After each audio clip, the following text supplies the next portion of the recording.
नमस्कार दोस्तों, आप देख रहे हैं YouTube चैनल मैग्नेट हैंड।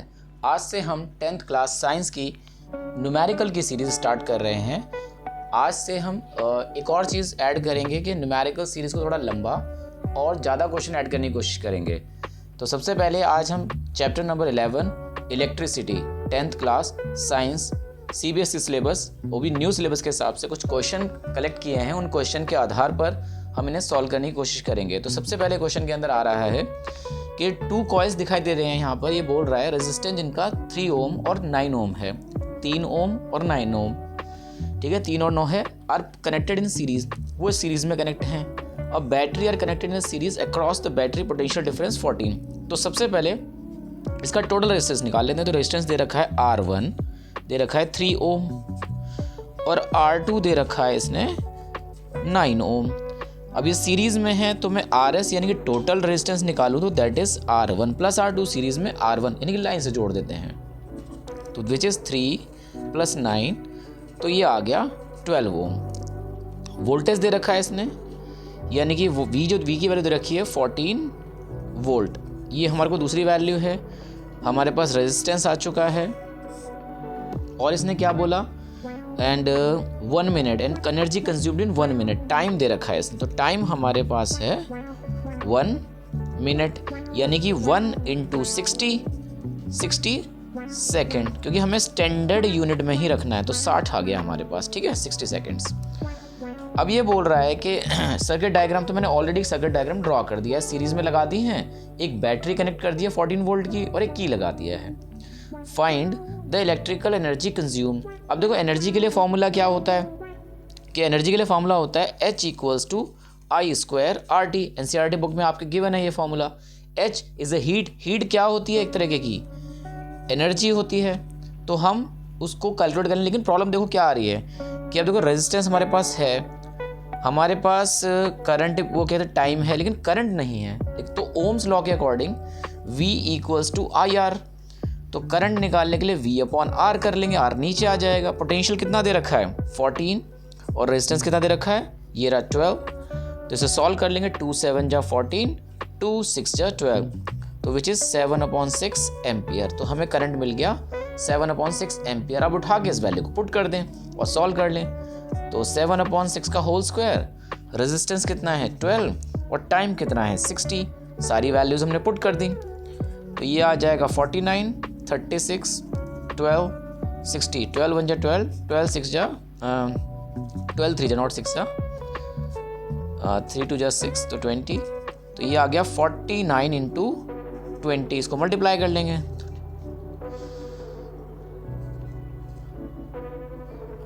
तो 980 जूल, क्योंकि एनर्जी या हीट कुछ भी होती है तो वो किस में आती है, जूल में। बढ़ते हैं नेक्स्ट क्वेश्चन की तरफ। नेक्स्ट क्वेश्चन में ये बोल रहा है, क्वेश्चन नंबर 2, कि एक इलेक्ट्रिक लैंप है whose resistance is 20 ohm and conductor of 4 ohm resistance. देखो 4 ओम का रेजिस्टेंस लगा है और एक इलेक्ट्रिक लैंप लगी है जिसका क्या कहते हैं, रेजिस्टेंस कितना है 20 ओम। तो मैंने यहाँ अटैच कर दिया इसको। साथ ही साथ ये कह रहा है कि are connected in 6 volt battery. तो देखो रेजिस्टेंस अगर कैलकुलेट करें तो रेजिस्टेंस 1 दे रखा है 4, रेजिस्टेंस 2 दे रखा है 20 और वोल्टेज दे रखी है 6 वोल्ट। तो क्या कह रहा है, सीरीज में लगे हुए हैं। इसने कहा था सीरीज में, कहाँ बोला इसने, कनेक्टेड इन रेजिस्टेंस। ऑलरेडी अगर देखा जाए तो they are connected in series, क्योंकि ये गिवन फिगर है, फिगर गिवन है तो सीरीज में दिखाई दे रहे हैं। तो मैं इसका रेजिस्टेंस निकाल लेता हूँ। तो सीरीज में है तो R1 + R2 विच इज़ 4 + 20, 24 ओम। तो हमें रेजिस्टेंस मिल गया। वोल्टेज हमारे पास है।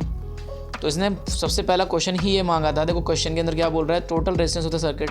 तो टोटल रेजिस्टेंस निकल गया। तो लकीली हमारा ए पार्ट इसमें हमने ऑलरेडी कवर अप कर लिया कि total resistance of the circuit, which is 24 ohm. Second part में ये बोल रहा है कि आप इसका करंट निकालें। तो करंट क्या होता है, V = IR।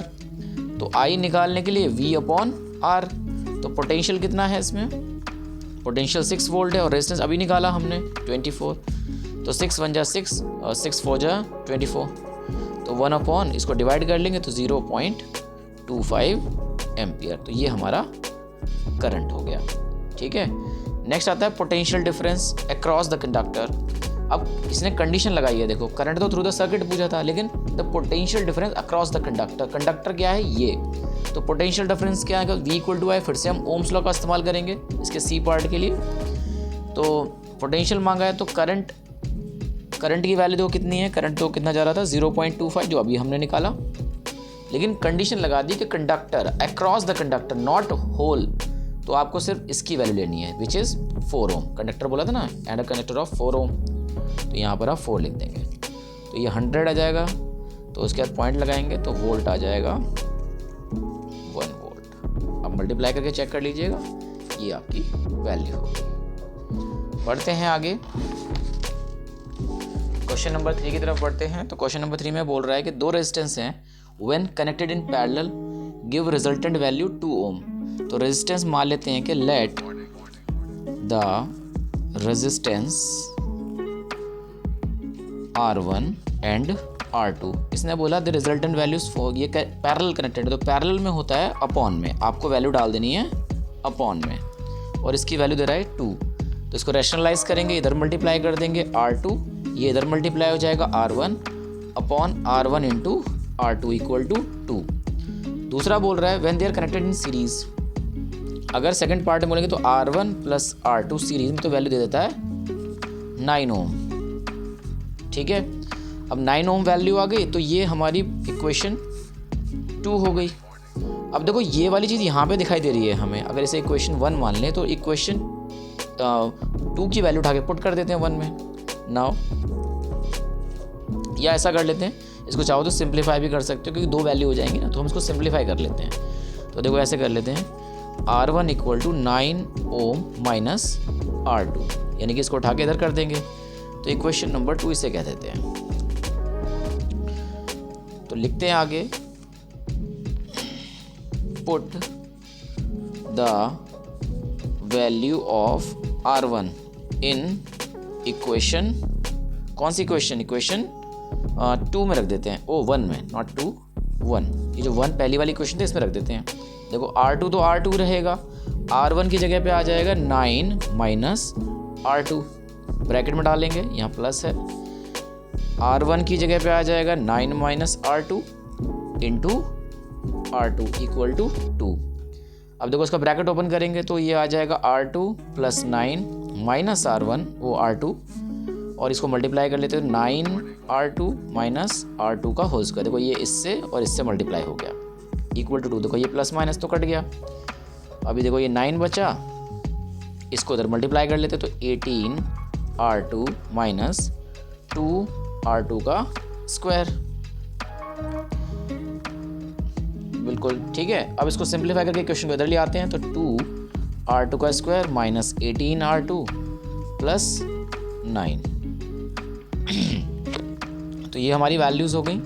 अब इसको सिंप्लीफाई करके हमें क्या करना है कि हमें बीच की वैल्यू लानी है, तो देखो 9 वही मिडिल टर्म स्प्लिट, तो 9 2 जा 18 के आप फैक्टर निकालेंगे, 2 6 जा 18, 2 3 जा 6, 3 1 जा 3। अब बीच की वैल्यू लानी है आपको, 2 1 जा 2, ठीक है।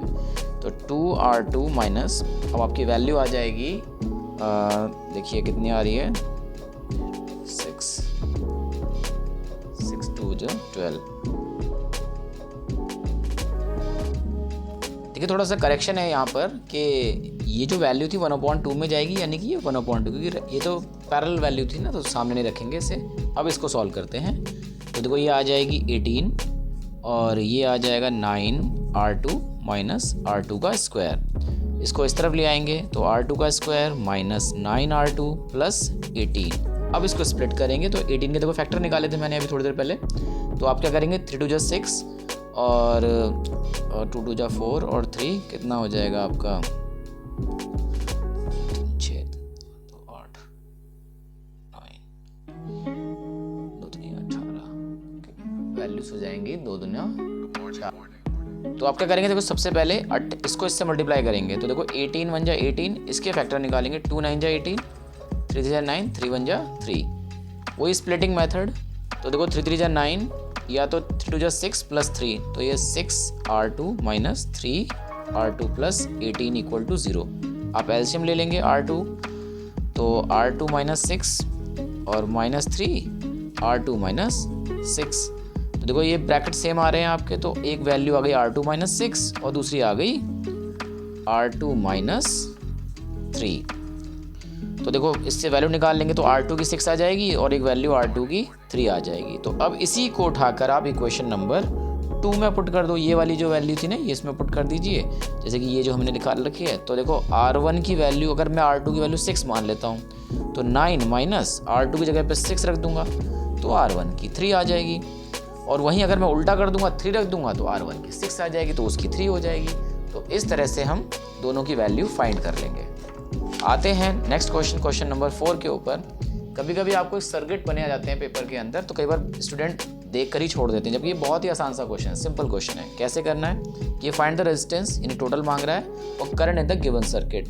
तो देखो अभी देखो ये कोई भी जब ऐसे मान लो करंट जा रहा है तो करंट यहाँ पर डिवाइड हो गया, डिवाइड होके बढ़ गया।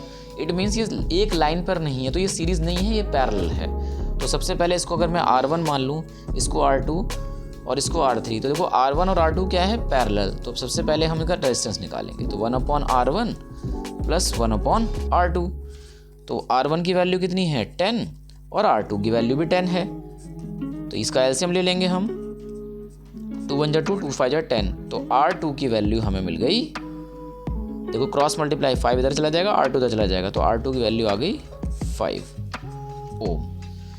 वहीं ये हो गया हमारे इन दोनों का, लेकिन जैसे ये दोनों एक हो जाएंगे तो ये इसके साथ सीरीज़ में लगे हुए हैं। तो RS हमारा हो जाएगा कि RP, नॉट ये R2 नहीं, ये RP था, तो RP प्लस R3, तो RP की वैल्यू 5 आई है और R3 की वैल्यू 20 है, तो हमारे पास आ गई 25 ओम। तो टोटल रेजिस्टेंस हमें कितना मिल गया 25 ओम। लेकिन इसने हमसे एक चीज़ और मांगी है कि करंट बताएं गिवन सर्किट में, तो सिंपल सा है, ओम्स लॉ का इस्तेमाल करेंगे और हम करंट निकाल लेंगे। तो ओम्स लॉ क्या कहता है कि V इक्वल्स टू IR। तो करंट निकालने के लिए वही अभी जो मैंने पिछले क्वेश्चन में भी किया था, तो V/R करेंगे। तो पोटेंशियल कितना है हमारे पास 2.5 और रेजिस्टेंस कितना है 25, जो अभी निकाला हमने। टोटल पॉइंट हटाएंगे, यहाँ 0 लगा देंगे, 25 बन जा 25 बन जा ये 1 और 0, तो 1/10। इसको इससे डिवाइड कर देंगे तो वैल्यू आ जाएगी 0.1 एम्पियर। आई होप ये वीडियो आपको अच्छा लगे। अगर अच्छा लगे तो आप लाइक, शेयर एंड सब्सक्राइब करें, और मैं अगले वीडियो में उम्मीद करता हूँ इससे ज़्यादा क्वेश्चन डालने की कोशिश करूँगा। धन्यवाद।